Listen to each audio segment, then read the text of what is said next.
अस्सलाम वालेकुम। आज हल्के नामपल्ली में अहमदनगर डिवीज़न में जो प्रोजेक्ट्स के सीवरेज लाइन्स जो बिछाए गए थे, ख़ास तौर से अवेसीपुरा में और स्प्रिंगफील्ड स्कूल से होते हुए अपना शमा फुटवेयर तक, और उसके रास्ते में करीबन 4 बाइलेन जो ग्रीन स्ट्रीट की है, उसके बाजू के 2 बाइलेन्स है, रॉक चर्च के सामने के जो बाइलेन्स है, जहाँ पे बड़ी तादाद में अपार्टमेंट बिल्डिंग्स है और बड़े इमारात हैं, जहाँ कई अपार्टमेंट्स हर एक बिल्डिंग में है। यहाँ पे एक प्रॉब्लम इशू ये था कि यहाँ पे सीवरेज ओवरफ्लो का इशू था। उसका मेन वजह ये थी कि जो यहाँ की जो मेन लाइन थी वो जाके महमूद फाइटर साहब के घर के पास जो नाला है, वो नाला में कनेक्ट होती थी, और जब भी वो नाला ओवरफ्लो होता था ये वाटर बैक मारता था, और इन तमाम ये इलाकों में सीवरेज की बड़ी तकलीफ़ होती थी। मजलिस इत्तेहादुल मुस्लिमीन की नुमाइंदगी पर और कंटिन्यूस फॉलोअप पर अल्हम्दुलिल्लाह एक सीवरेज लाइनों का जाल अवेसीपुरा हल्के में और यहाँ पर एक बड़ा सीवरेज लाइन्स यहाँ पे बिछाई गई। कुल लागत अगर आप देखें, कुल डिस्टेंस अगर ये सीवरेज लाइन्स जो यहाँ पे बिछाई गई, जो सिर्फ अवेसीपुरा, धोबी घाट, स्प्रिंगफील्ड स्कूल और शमा फुटवेयर के और लेन्स एंड बाइलेन्स का अगर हम देखें तो करीबन 9 किलोमीटर्स के सीवरेज लाइन्स इन गलियों में मिलाते हुए बिछाई गई, जिसकी कुल लागत अगर आप देखें तो करीबन 24 करोड़ के सीवरेज लाइन्स यहाँ पे बिछाए गए। उसके साथ साथ यहाँ पर हम जो सीडानोर कॉलोनी में एक पार्क और एक प्लेग्राउंड था जो सालों से ज़रा ख़राब हालत में था, अल्हम्दुलिल्लाह उसके डेवलपमेंट के वास्ते करीबन 80 लाख की लागत से इसको रीडेवलप किया गया, जहाँ पे एक तरफ पार्क है, दूसरी तरफ प्लेग्राउंड है, और ये दोनों को मिलाकर एक वॉकिंग ट्रैक बनाया गया, क्योंकि यहाँ से भी बड़ी तादाद में हमारे ख़वातीन बहनें चाचा नेहरू पार्क जाती हैं, उतनी दूर उनको जाने की ज़रूरत नहीं रहेगी। यहाँ पे एक खूबसूरत एटमॉस्फेयर में वॉकिंग ट्रैक्स यहाँ के लोगों के लिए बनाया गया। मगर खुशी की बात यह है, ये जो सीवरेज लाइनों का जाल जो बिछाया गया, अल्हम्दुलिल्लाह जिस किस्म का डाया है और जिस किस्म के सीवरेज का आउटलेट है, मुझे यकीन है कई सालों तक अब हमें उस इलाकों में सीवरेज की दिक्कत नहीं आएगी। सिर्फ मेंटेनेंस के ऊपर ही अल्हम्दुलिल्लाह हम कई साल यहाँ पे निकाल सकेंगे।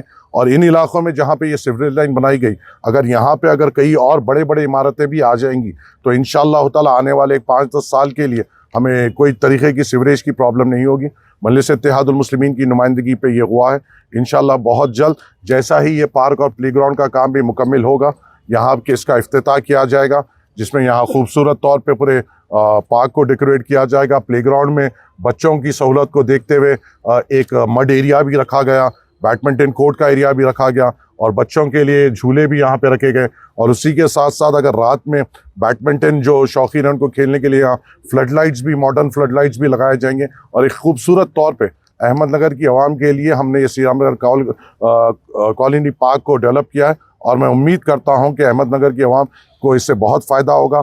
बच्चे मोटिवेट होंगे स्पोर्ट्स के तरफ, और इंशाअल्लाह ताला हमारा जो कमिटमेंट है आवाम को सहूलतें देने का वो पूरा होगा इंशाअल्लाह। शुक्रिया, अस्सलाम वालेकुम।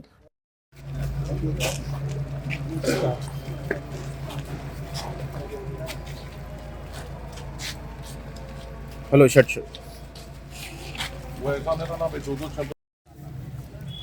बच्चो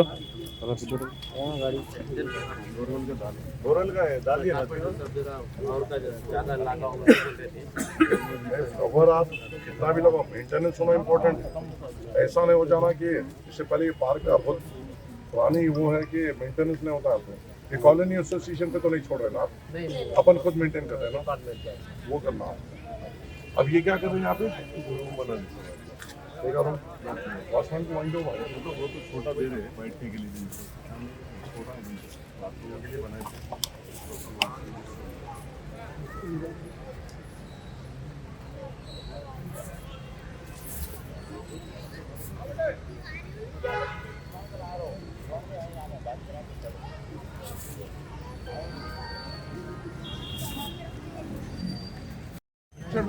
छोटू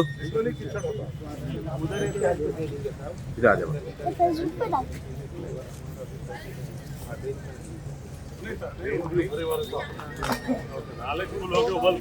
मैं बैठ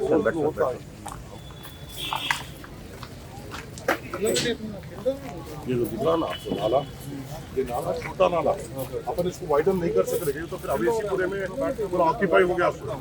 अब इसमें अपन देंगे तो ये फ्लो होता, ओवरफ्लो के वापस, तो ड्रेन आप इधर नहीं दे सकते, ड्रेन आप उधर ही देना है। हैदराबाद का बिगेस्ट विंटर उत्सव मेला 2024 at mini Kashmir in Hyderabad. Shopping, amusement, food court, handloom, handicraft, consumer exhibition. Shopping के साथ साथ तफरी का भी मजा लीजिए। विंटर का मजा लेना है तो आप अपनी फैमिली के साथ पीपल्स प्लाजा निकलिस रोड पर तशरीफ लाएं। हैदराबाद बिगेस्ट शॉपिंग फेस्टिवल का लुत्फ उठाएं। हर साल की तरह इस साल भी रफीक भाई आपके लिए लाए हैं मिनी कश्मीर इन हैदराबाद। कश्मीर का मज़ा लेना है तो फौरन पीपल्स प्लाजा निकलिस रोड पर तशरीफ़ लाएं।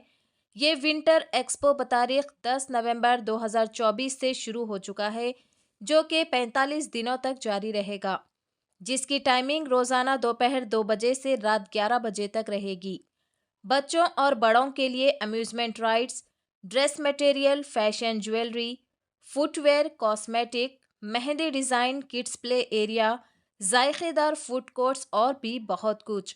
फ़ौरन अपनी फैमिली के साथ सबसे बड़े विंटर उत्सव मेला का मज़ा लीजिए। विंटर कश्मीर उत्सव मेला 2024 एट पीपल्स प्लाजा निकलिस रोड, हैदराबाद।